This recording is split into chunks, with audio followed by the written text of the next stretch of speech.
ஆமீன். விடுதலை முடிச்ச நேரத்திலே எங்களுடன் இந்த ஊழியர் பாஸ்டர் ஆண்டனி இப்ராஹிம் அவர்கள் இணைந்திருக்கிறார். பிரைம் மினிஸ்டர் சார்பாக லண்டன் யூகேயிலிருந்து இந்த வேளையிலும் அவரை வரவேற்றுக் கொண்டு அவரிடம் ஒப்படைப்போம்.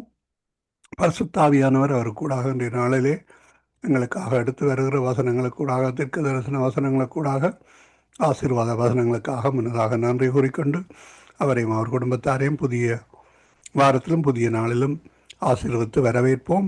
கர்த்தருடைய கரத்திலே ஒப்புவிப்போம். வார்த்தைகளை பெற்றுக்கொள்வோம்.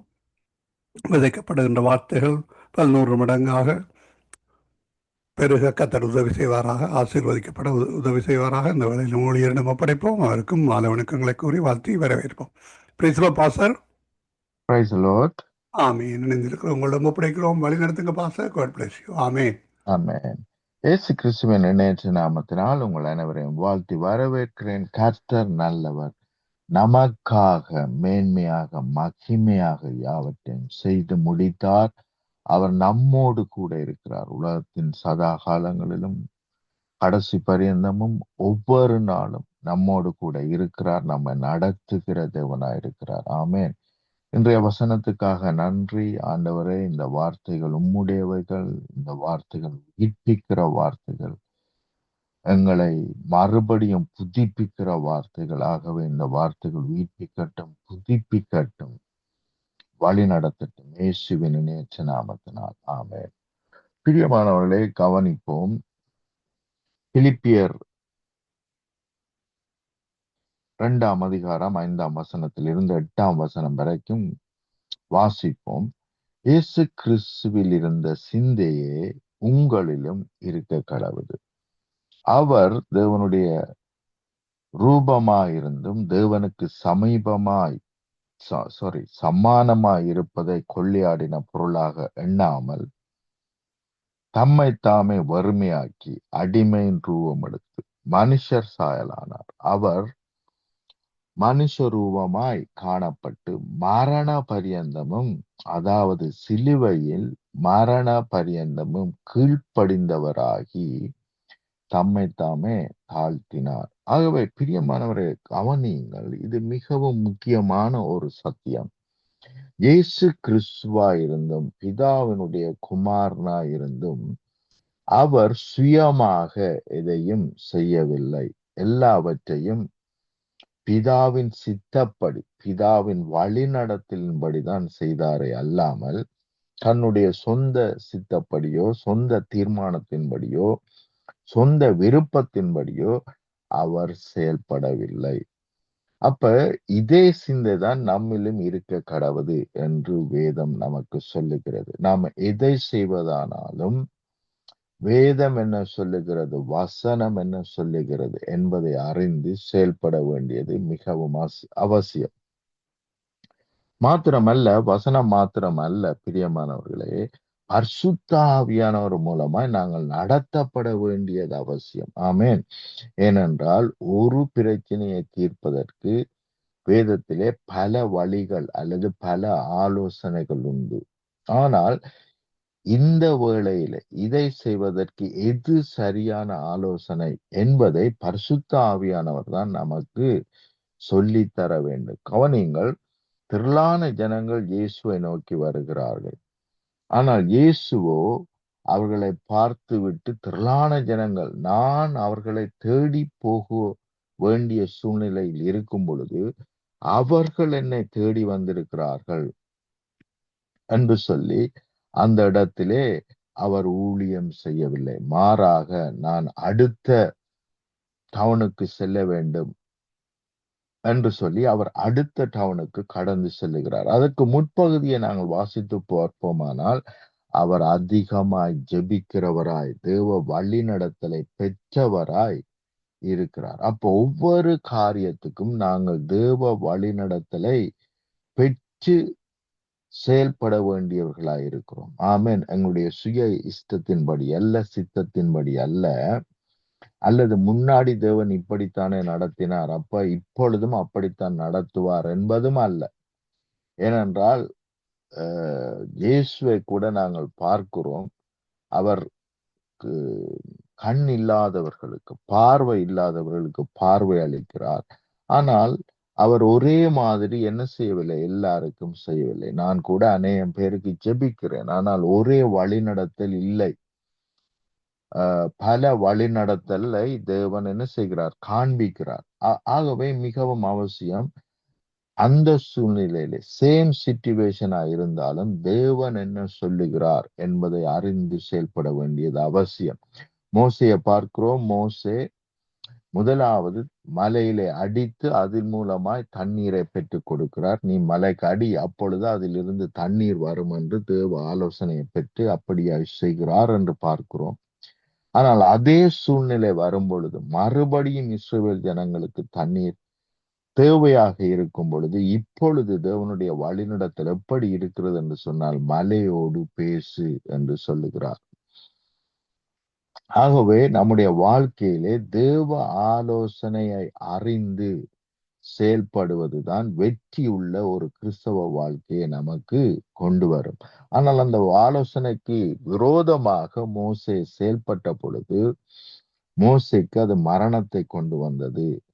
அதே போலத்தான் அநேக வேளைகளிலே தேவ ஆலோசனையை நாங்கள் கேட்க கற்றுக்கொள்ள வேண்டும். தேவனுடைய வழிநடத்தலை பெற்றுக்கொள்ள கற்றுக்கொள்ள வேண்டும். ஆமேன். ஆவியானவருடைய சத்தத்தை கேட்டு நடக்க கற்றுக்கொள்ள வேண்டும். இலங்கை தேசத்திலே நான் போயிருந்த பொழுது அங்கே ஒரு சகோதரி 15 வருடமாய் பரலைஸாய் இருந்த ஒரு சகோதரி, அந்த சகோதரியை தூக்கி கொண்டு வந்தார்கள் விடுதலை பெற்றுக் கொள்ளும்படிக்காக. ஆனால் தேவன் அந்த இடத்துல என்னிடத்தில் சொன்னார், இந்த சகோதரிக்கு இன்றைக்கு நீ ஜெபிக்க வேண்டாம், மற்றவர்களுக்கு ஜெபி என்று சொன்னார். ஆகவே நான் மற்றவர்களுக்கு ஜெபித்தேன், அவர்களுக்கு விடுதலை கிடைத்தது. ஆனால் அந்த சகோதரியை பார்த்து சொன்னேன், நாளைக்கு நான் உங்களோட வீட்டுக்கு வந்து இந்த சகோதரியினுடைய விடுதலைக்காக நான் ஜெபிக்கிறேன். ஆகவே இன்றைக்கு அல்ல என்று நான் சொன்னேன். ஏனென்றால் அதுதான் தேவ வழி நடத்தல்.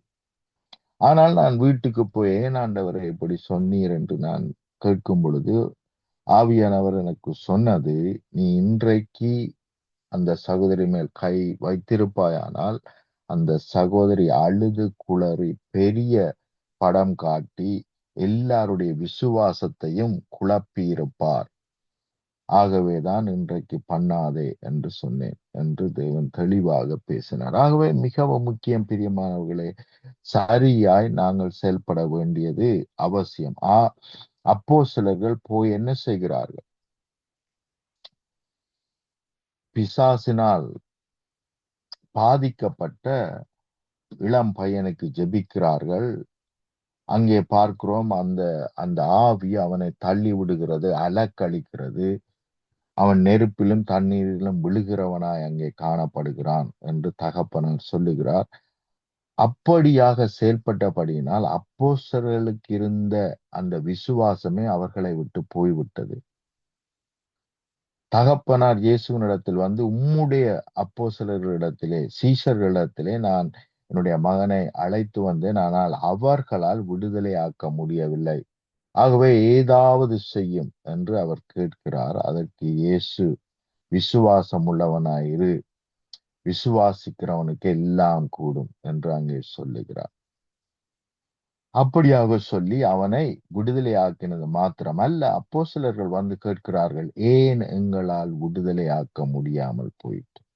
அப்பொழுது இயேசு சொல்லுகிறார், உங்களுடைய அவிசுவாசம். பிரியமானவர்களை கவனியுங்கள். இதற்கு முதல் அப்போஸ்தலர்கள் எத்தனையோ மரித்தவர்களை எழுப்பினார்கள், எத்தனையோ பேரை சுகப்படுத்தினார்கள். ஆனால் இந்த பர்டிகுலர் ஆவி என்ன செய்கிறது என்றால், பெரிதாக தான் பெரியாள் என்று காண்பித்து, நான் இவரை விட்டு புறப்பட்டு போக மாட்டேன், என்னை துரத்த யாரால முடியாது என்று அங்கே காண்பிக்கிறது.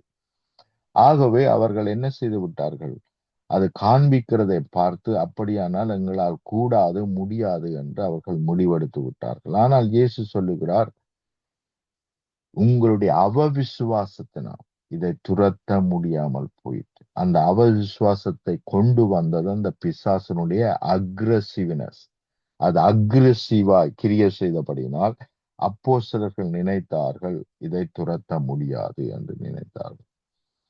ஆகவே தேவனுடைய ஆவியினால் நாங்கள் நடத்தப்படுவோமானால், தேவ சத்தத்தை கேட்டு செயல்பட ஆரம்பிப்போமானால், நிச்சயமாய் வெற்றி சிறக்கிறவர்களாய், தேவ சித்தத்தை நிறைவேற்றுகிறவர்களாய் நாங்கள் இருப்போம். ஆமென். அப்ப தேவ சித்தம் மிகவும் முக்கியம். ஊழியத்தை தேவன் செய்யும்படி நம்மை அழைத்திருப்பாரானால், எக்ஸாக்ட்லி என்ன செய்ய வேண்டும் என்று தேவன் விரும்புகிறார், எந்த ஏரியாவிலே தேவன் என்னை பயன்படுத்த விரும்புகிறார் என்பதை நாங்கள் தெளிவாக அறிந்து கொள்ள வேண்டும். ஆமென். அப்படி இல்லாவிட்டால் எல்லா இடமும் ஓடி திரிகிறவர்களாய் நாங்கள் இருப்போம். இங்கே ஓடுவோம், அங்கே ஓடுவோம், இப்படியாக ஓடி திரிவோம். ஆனால் தேவன் என்ன சொல்லுகிறார் என்று அறிந்து செயல்படும் பொழுது தெளிவாக செயல்பட முடியும். நமக்கும் தெரியும் இதைதான் தேவ சித்தம் என்பதிலே நாங்கள் உறுதி உள்ளவர்களாய் இருப்போம். ஆமென். மாத்திரமல்ல, பிரியமானவர்களை கவனியுங்கள், எங்களுடைய சித்தத்தை, எங்களுடைய விருப்பங்களை, எங்களுடைய தீர்மானங்களை, எங்களுடைய திட்டங்களை நிறைவேற்றுவதற்காக நாங்கள் அழைக்கப்படவில்லை. மாறாக தேவனுடைய சித்தம் என்ன, தேவனுடைய திட்டம் என்ன என்பதை அறிந்து செயல்பட வேண்டும். ஆமென். பென்சன் என்று சொல்லுகிற ஒரு ஊழியக்காரன் எத்தனையோ மரித்தவர்களை எழுப்பி இருக்கிறார். நைஜீரியா தேசத்தை சேர்ந்தவர். அவர் வந்து அமெரிக்காவுக்கு வருகிறார். அங்கே டிஎல் ஒஸ்பர்ன் அவரை ஏற்றுக்கொண்டு அவருடைய வீட்டிலே தங்க வைத்து அவர்களோடு ஊழியம் செய்கிறார்கள். மாத்திரமல்ல, டிஎல் ஒஸ்பர்ன் அவருக்கு நல்ல ஒரு வீட்டை அமெரிக்காவிலே வாங்கி கொடுக்க வேண்டும் என்று சொல்லி அந்த நாட்களிலே $1.2 மில்லியன் வாங்கி கொடுக்க பிரயாசப்பட்டார், முயற்சி செய்தார், வீடுகளை கொண்டு போய் காண்பித்தார். 4 வீடுகளை பார்த்தார்கள், சந்தோஷப்பட்டார்கள். எங்களிடத்தில் இதற்கு பே பண்ண மணி இல்லை என்று பென்சன் சொன்ன பொழுது, பென்சன் அடி ஓசா அவர் சொன்ன பொழுது டிஎல் ஒஸ்பர்ன் சொன்னார், இல்லை இல்லை, எங்களுடைய நிறுவனம் இதற்காக பே பண்ணும், இந்த வீட்டுக்காக பே பண்ணும், நீங்கள் வீடு எது வேணும் என்பதை செலக்ட் பண்ணுங்கள் என்று சொன்னார். அப்படி சொன்ன பொழுது அவர்கள் வீடுகளை பார்த்தார்கள். பார்த்து விட்டு திரும்பி போகிற பொழுது தேவன் பென்சனோடு பேசி, ஆர்ச் பிஷப் பென்சனோடு பேசி, நீ இம்மீடியட்டாய் ஆப்பிரிக்காவுக்கு புறப்பட்டு போ, அப்படி இல்லாவிட்டால் உனக்கு ஆபத்து சம்பவிக்கும் என்று தேவன் அவரோடு பேசினார். ஆகவே அவர் உடனடியாக அந்த வார்த்தைகளை டிஎல் ஒஸ்பர்னுக்கு சொல்லிவிட்டு என்ன செய்து விட்டார், ஆப்பிரிக்காவுக்கு கடந்து சென்று விட்டார். ஆனால் இதை சொல்லும் பொழுது டிஎல் ஒஸ்பர்னோ அல்லது அவருடைய மனைவியோ, ஈவன் பென்சனுடைய மனைவி கூட அதை ஏற்றுக்கொள்ளவில்லை. பெரிதான ஒரு ஆசீர்வாதம் வருகிறது, 1.2 மில்லியனுக்கு எங்களுக்கு வீடு ஃப்ரீயாக கிடைக்கிறது, ஆனால் இதை விட்டுட்டு நாங்கள் இதை வேண்டாம் என்று சொல்லிட்டு நாங்கள் ஆப்பிரிக்காவுக்கு போகிறது சரியானது அல்ல, உண்மையிலேயே இது தேவன் தான் உங்களுக்கு சொன்னாரா என்றெல்லாம் அவர்கள் கேள்வி கேட்டார்கள். ஆனால் அவரோ, இல்லை, தேவன் என்னோடு பேசினார், ஆகவே நான் ஆப்பிரிக்காவுக்கு போகிறேன் என்று அவர் போய்விட்டார். மனைவி கூட என்ன செய்யவில்லை, இந்த வார்த்தையை ஏற்றுக்கொண்டு அவரோடு கூட ஆப்பிரிக்காவுக்கு புறப்பட்டு போகவில்லை. அவர்கள் அமெரிக்காவிலே தங்கிவிட்டார்கள். ஏனென்றால் இது தேவ சித்தம். பென்சன் ஆப்பிரிக்காவுக்கு போனது தேவ சித்தமா? இவ்வளவு பெரிய ஒரு ஆசீர்வாதத்தை ரிஜெக்ட் பண்ணி விட்டு ஆப்பிரிக்காவுக்கு போனது தேவ சித்தமா? நான் ஜெபிக்க போகிறேன், தேவ சித்தத்தை அறிய போகிறேன் என்று மனைவி கூட அமெரிக்காவிலே சில காலம் தங்கிவிட்டார். ஆனால் பென்சனோ, தேவன் என்னோடு பேசினார், ஆகவே நான் கடந்து செல்கிறேன் என்று போய் அங்கே என்ன செய்தார், மறுபடியும் கூட்டங்களை ஆரம்பித்து பெரிய அளவிலே சுவிசேஷ கூட்டங்களை நடத்தினார். தேவன் அங்கே அற்புதங்களை, அதிசயங்களை செய்தார். அந்த நாட்களிலே அவர்களிடத்திலே வந்த ஜனங்கள் 2000 பேராக இருந்தார்கள். ஆனால் அதற்கு பிறகு அவர் தேவனுடைய சத்தத்துக்கு கீழ்ப்படிந்து கடந்து சென்ற பிறகு ஆயிரக்கணக்காய், பல்லாயிரக்கணக்காய் ஜனங்கள் அவருடைய மீட்டிங்கு வந்து விடுதலையை பெற்றுக் கொண்டார்கள். ஹல்லேலூயா. மாத்திரமல்ல, பல ஆண்டுகளுக்கு பிறகு எந்த வீட்டை வேண்டாம், தேவன் வேண்டாம் என்று சொல்லுகிறார் என்று சொல்லி விட்டு தேவனுடைய ஊழியம், தேவனுடைய வார்த்தை எங்கே ஊழியம் செய்ய சொல்லுகிறாரோ அங்கே நான் போய் செய்வேன் என்று சொல்லி, எதுவும் வேண்டாம், என்னுடைய சுய இச்சையை நிறைவேற்றும்படி நான் வரவில்லை, தேவனை பின்பற்றவில்லை என்று சொல்லி கடந்து போனபடினால், அவை எல்லாவற்றையும் விட்டு போனபடினால், எந்த வீட்டை ரிஜெக்ட் பண்ணி வேண்டாம் என்று சொல்லிவிட்டு போனாரோ அதே வீட்டை பல வருடங்களுக்கு பிறகு தேவன் மறுபடியும் அவருக்கு கொடுத்தார் என்று அவர் சாட்சி சொன்னார். ஆகவே பிரியமானவர்களை, எங்களுக்கு மேன்மையாக மகிமையாக தோன்றுகிற காரியங்கள் உண்டு. ஆனாலும் தேவ சித்தப்படி, தேவ சத்தப்படி நாங்கள் நடக்க கற்றுக்கொள்ள வேண்டும். ஆமென். அதுதான் மேன்மை, அதுதான் மகிமை. அதற்காகத்தான் நாங்கள் அழைக்கப்பட்டிருக்கிறோம். அவருடைய சத்தத்தை கேட்டு அவருடைய சித்தத்தை செய்வதே எங்களுடைய அழைப்பாய், நோக்கமாய் இருக்க வேண்டும். ஆமென். பிலிப்பியர் 3:7 இப்படியாக சொல்லுகிறது, ஆகிலும் எனக்கு லாபமாய் இருக்கிறவைகள் எவைகளோ அவைகளை கிறிஸ்துவுக்காக நஷ்டம் என்று எண்ணினேன். அப்ப எத்தனையோ வழிகள் வரும், எத்தனையோ ஆலோசனைகள் வரும். ஊழியத்தை பெரிதாக்குவது எப்படி, அதிலிருந்து மணியை பெற்றுக்கொள்வது எப்படி, மணியை பெற்றுக்கொண்டால்தான் இன்னும் விஸ்தாரமாக்க முடியும். அப்ப எந்த வழியில் எல்லாம் மணியை பெற்றுக்கொள்ள முடியும், எந்த வழிகள் எல்லாம் ஜனங்களை கூட்டி சேர்க்க முடியும், என்னெல்லாம் செய்தால் ஜனங்கள் கூட்டி சேர்க்க, இப்படி அநேக மாமிச சிந்தைகள், மாமிச தீர்மானங்கள், மாமிச திட்டங்கள் நமக்கு வரும். ஆனால் இவைகள் எல்லாம் தேவனிடத்தில் இருந்து வருகிறதா என்பதை நாங்கள் மேக் ஷூர் பண்ண வேண்டும். ஆமென். இதை தேவனுடைய ஆலோசனையா, இதைத்தான் செய்ய வேண்டும் என்று தேவன் விரும்புகிறாரா என்பதை நாங்கள் என்ன செய்ய வேண்டும்? தேவ சத்தத்திலே தேவன் நம்மோடு பேசுவதன் மூலமாய் அறிந்து கொள்ள வேண்டும். ரோமர் 6:13 இப்படியாக சொல்லுகிறது, நீங்கள் உங்கள் அவயவங்களை அநீதியின் அவயங்களாக பாவத்துக்கு ஒப்புக்கொடாமல் உங்களை மரித்தோரிலிருந்து பிழைத்திருக்க பண்ணுகிறவர்களான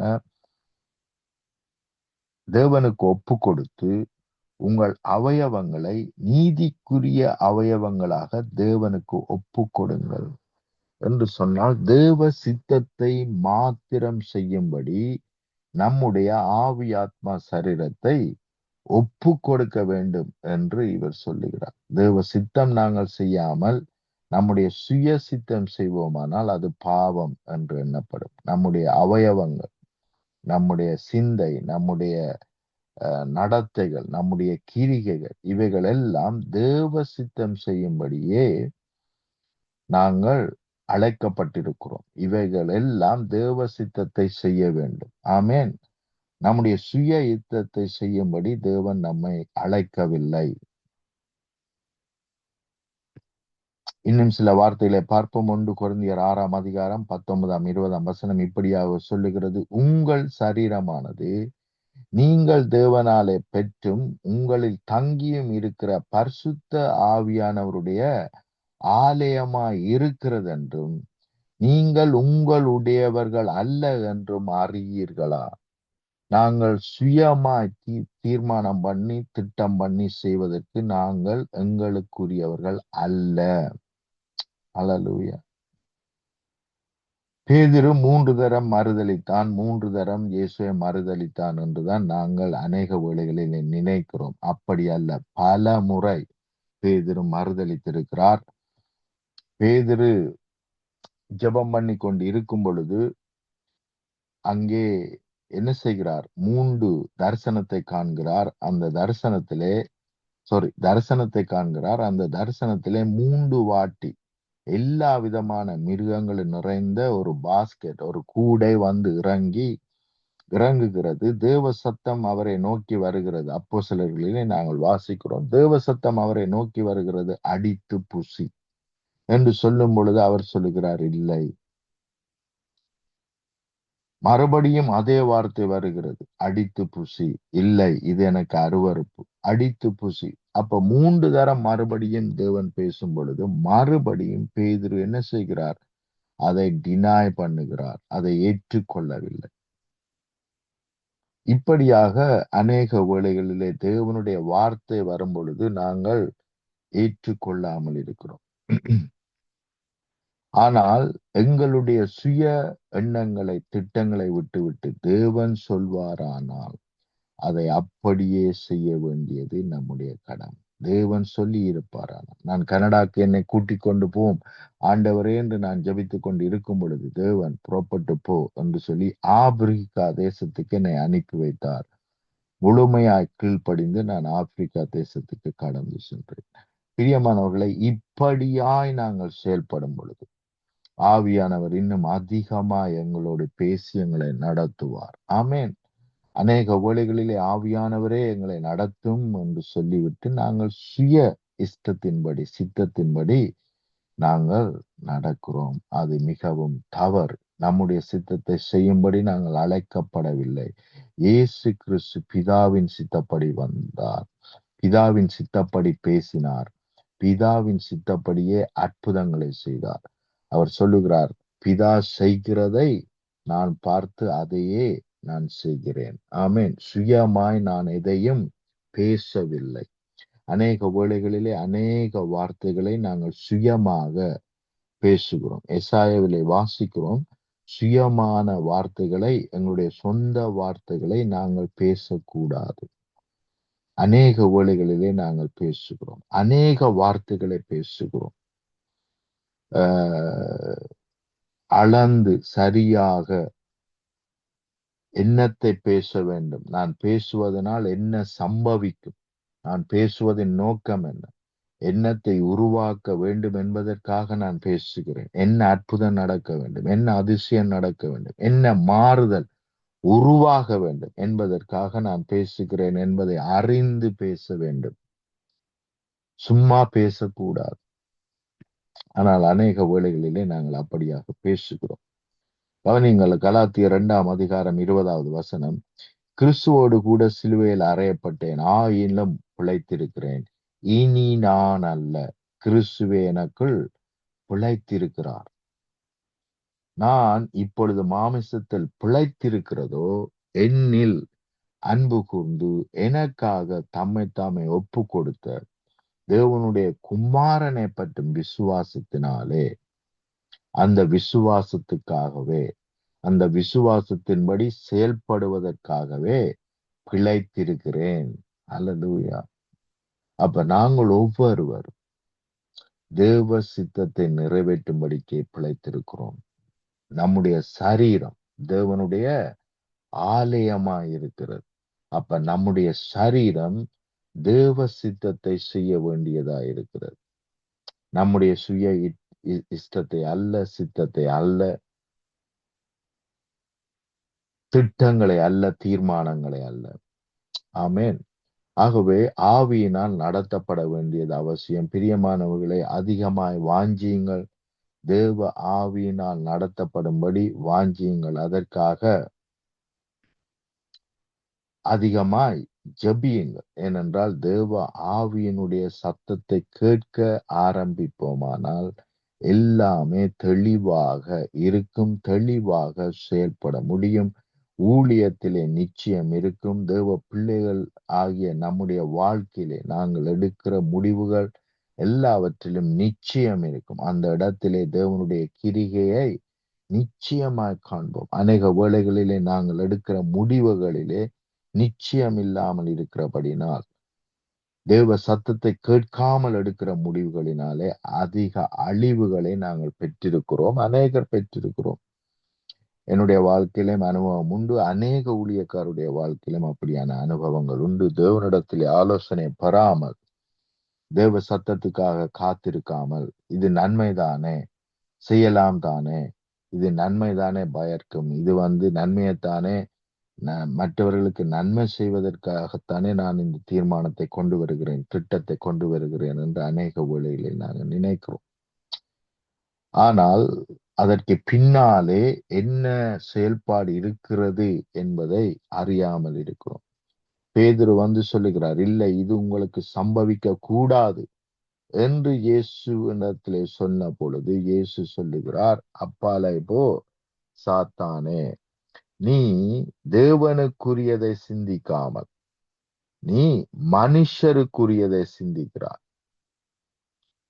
ஆனால் பேதுருவிடத்திலே நாங்கள் கேட்போமானால் பேதுரு என்ன சொல்வார்? ஆமாம், தேவன் எப்பொழுதும் எங்களோடு இருக்க வேண்டும் என்பதற்காக, தேவனுக்கு இப்படி ஒரு காரியம் சம்பவிக்க கூடாது என்பதற்காக, நான் நேசிக்கிற தேவனுக்கு, தேவன் என்றென்றைக்கும் நம்மோடு இருக்க வேண்டும் என்பதற்காக நான் அப்படியாக நினைத்தேன், அப்படியாக சொன்னேன் என்று அவர் சொல்லுவார். நான் நினைத்தது, நான் சொன்னது நன்மைக்கு ஏதுவானது என்றுதான் அவர் சொல்லுவார். ஆனால் இயேசு என்ன சொல்லுகிறார்? நீ தேவனுக்குரிய காரியம் இல்லை, நீ சொல்லுகிற வார்த்தை தேவனுக்குரிய காரியம் இல்லை, இது தேவனுடைய சித்தம் அல்ல,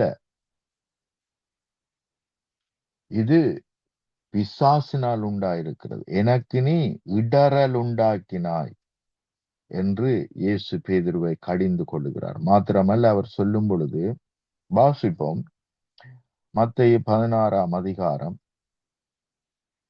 23ஆம் வசனத்தை நான் வாசிக்கிறேன். அவரோ திரும்பி பேதுருவை பார்த்து, எனக்கு பின்னாக போ சாத்தானே, நீ எனக்கு இடறலாய் இருக்கிறாய், தேவனுக்கு ஏற்றவைகளை சிந்தியாமல் மனுஷருக்கு ஏற்றவைகளை சிந்திக்கிறார்.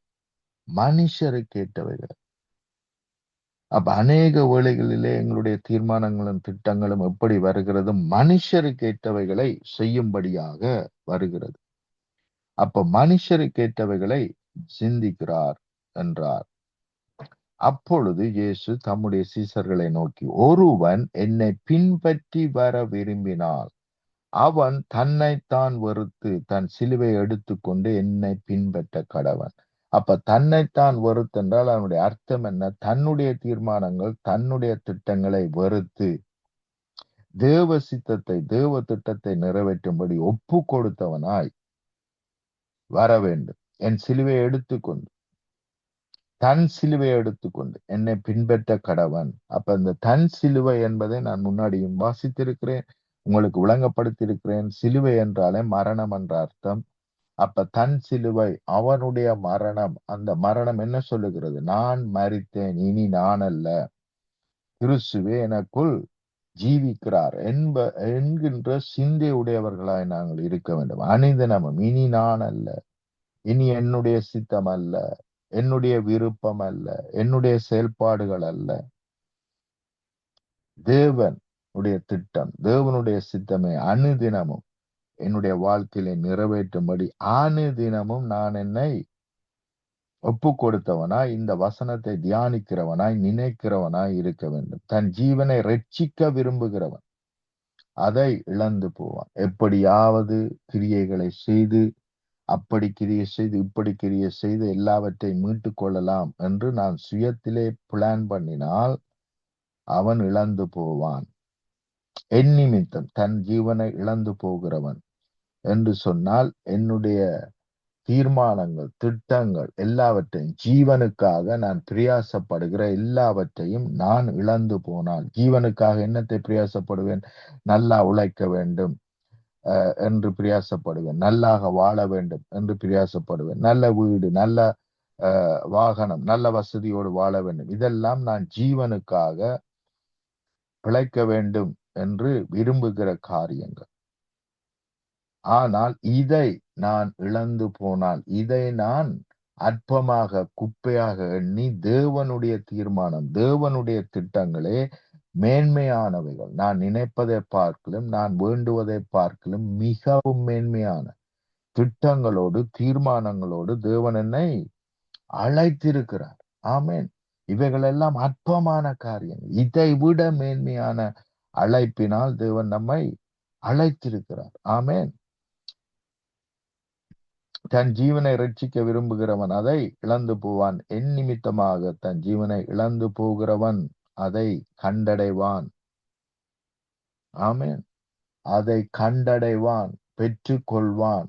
எதுவும் இவைகளில் ஒன்றும் உங்களை சேதப்படுத்த முடியாது. எந்த வறுமையோ, எந்த பற்றாக்குறையோ, எந்த பிரச்சனையோ, வேதனையோ, இவைகள் எதுவுமே நம்மை சேதப்படுத்த முடியாது. ஹல்லேலூயா. எப்பொழுது என்று சொன்னால், தேவனுடைய சித்தம் மாத்திரம் நம்முடைய வாழ்க்கையிலே நிறைவேறும்படி நாங்கள் ஒப்பு கொடுப்போம். அனுதினமும் தேவ சித்தம் மாத்திரம், நம்முடைய சித்தம் அல்ல, தேவ சித்தம் மாத்திரம் நிறைவேறும்படி நாம ஒப்பு கொடுத்து வாழும் பொழுது இவைகள் சாத்தியமாகிறது. மாத்திரமல்ல பிரியமானவர்களை, மிக மிக அவசியம், நாங்கள் எல்லோரும் அவருடைய சத்தத்தை கேட்டு செயல்பட வேண்டியவர்களாய் இருக்கிறோம். என் ஆடுகள் என் சத்தத்தை கேட்கும், அந்நிய சத்தத்தை கேட்டால் ஓடி போகும். ஆகவே அவருடைய சத்தத்தை கேட்க கற்றுக்கொள்ள வேண்டும். அப்பொழுது நம்முடைய ஜெபங்கள் மிகவும் இலகுவாக இருக்கும். ஏனென்றால் அவருடைய சத்தத்தை கேட்டு ஜெபிக்கும் பொழுது தெளிவாய் தேவன் நடத்துவார். சத்தத்தை கேட்டு செயல்படும் பொழுது தெளிவாய் இங்கே போ, இதை செய் என்று தெளிவாக ஊழிய பாதையிலும் அனுதின நம்முடைய வாழ்க்கையிலும் தேவன் தெளிவாக நடத்துவார். ஆமென். ஆகவே தேவனோடு உள்ள உறவை இன்னும் அதிகரியுங்கள். ஜெபத்திலே இன்னும் அதிகமாய் தரித்திருங்கள். தேவ சத்தத்தை வாஞ்சியுங்கள். நிச்சயமாய் தேவன் நம்மோடு பேசுவார். ஆமென். ஜெபம் பண்ணுவோம். அன்பின் பிதாவை, இந்த வேலைக்காக உமக்கு நன்றி செலுத்துகிறோம். நாங்கள் உம்முடைய சமூகத்துக்கு வந்து நாங்கள் மாத்திரம் ஜெபத்திலே உம்மோடு பேசிவிட்டு நாங்கள் கடந்து செல்வோமானால் அது உண்மையான கம்யூனிகேஷன் அல்ல, அது உண்மையான உறவு அல்ல.